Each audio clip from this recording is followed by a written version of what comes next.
Have we just seen the most embarrassing intelligence failure Russia has suffered in years?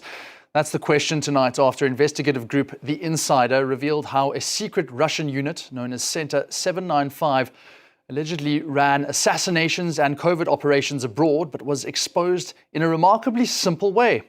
One of its agents used Google Translate.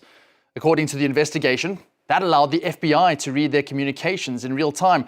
So how did a supposedly untraceable elite unit unravel so easily? And what does this tell us about Russia's modern espionage? Let's find out with one of the authors of the report, The Insider's chief editor, Roman Dobrohotov. Roman, thank you so much for joining us.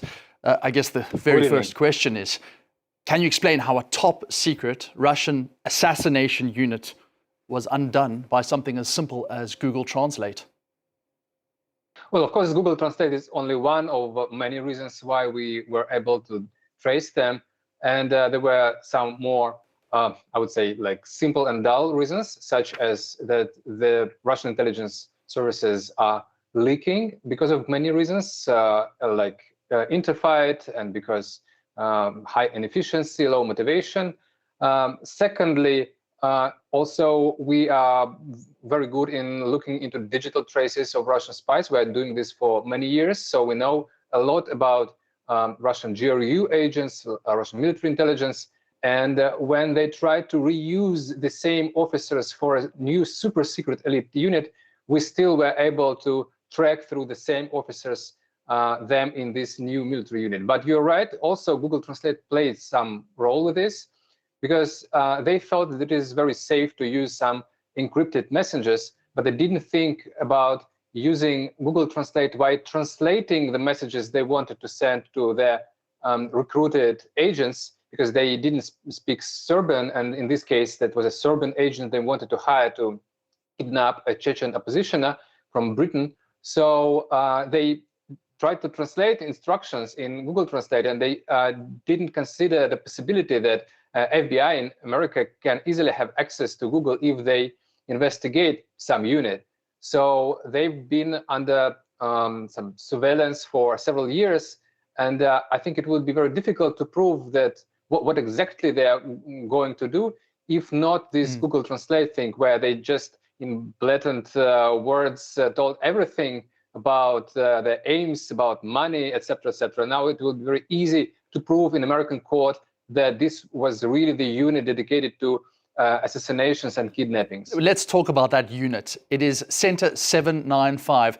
Just explain to our viewers how deeply embedded into Russian intelligence this is, and just how important it is that this unit has now been uncovered. That is very important, because this is a really elite unit that comprises elite officers from FSB and Russian military intelligence, GRU. So after many failures in recent years, they decided that they will create something completely different, separated and autonomous, and that military unit will be super secret. So they will use only secret chats, and there will be no communication with other parts of military or FSB. So it's absolutely autonomous. And will be hidden in a ground of Rostec. This is like a separated branch of Russian military production that's not like officially part of like military or FSB. So it's not like in the middle of attention.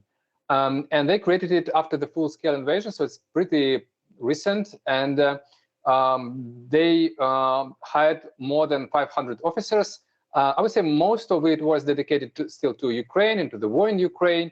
So the targets were there. There were some military targets. There were some people they wanted to assassinate and kidnap them. But also they had some targets in Europe, including UK, including Western Europe.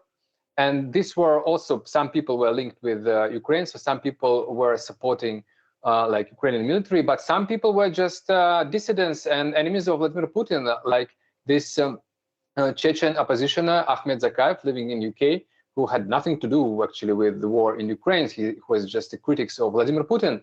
So it was targeting all kinds of Putin's enemies.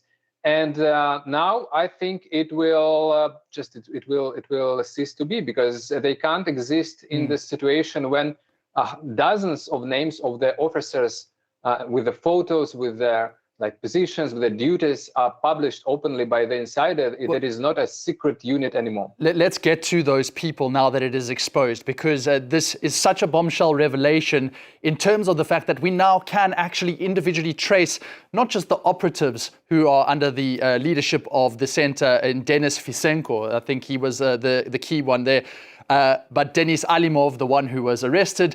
But I also want to look at the backers of this unit, and specifically with Rostek that you mentioned. I'm thinking of Andrei Bokarev as well, the billionaire who's very close to Vladimir Putin. But there is certainly Sergei Chemezov.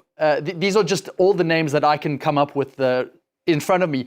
Can you take me through the main key players and what is now their future, their immediate future after the revelation of this report?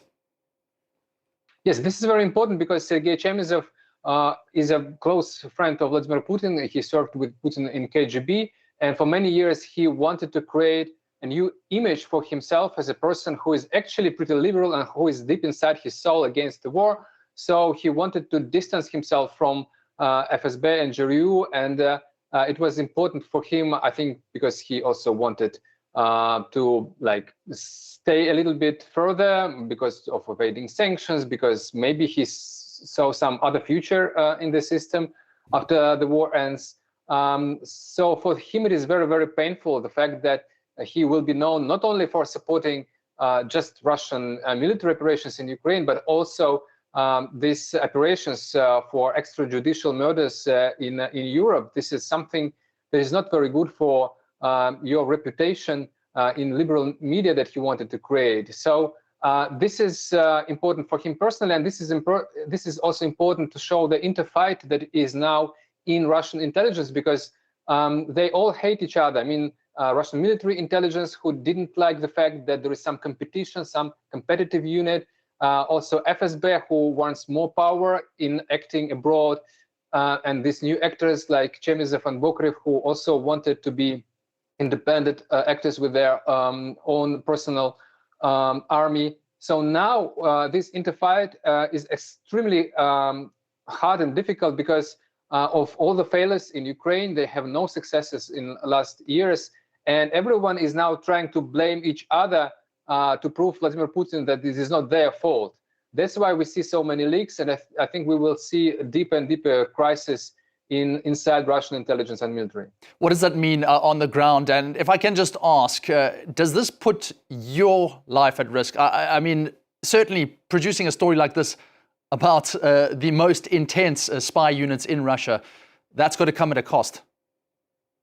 Well, for me, it is very easy because I have nothing to lose. I'm already in the kill list. There were already people arrested for trying to kidnap me, so nothing is changed. I can just relax and continue working.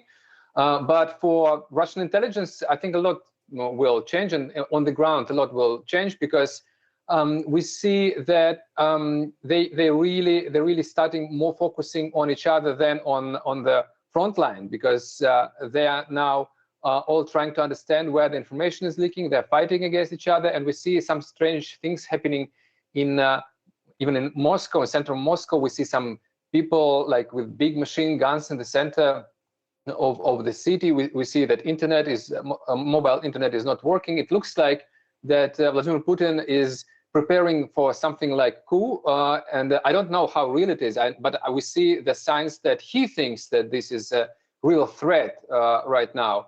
So this is something new that we didn't see like even several months ago, and I think that this revelation of this unit may play some role in strengthening of this interfight. An absolutely astonishing revelation. And once again, thank you so much, Roman Dobrohotov. We could have talked about this for hours, but that follows the Insider's report called Lost in Translation: How Russia's New Elite Hit Squad Was Compromised by an Idiotic Lapse in Tradecraft. Definitely worth a read if you manage to get your hands on it.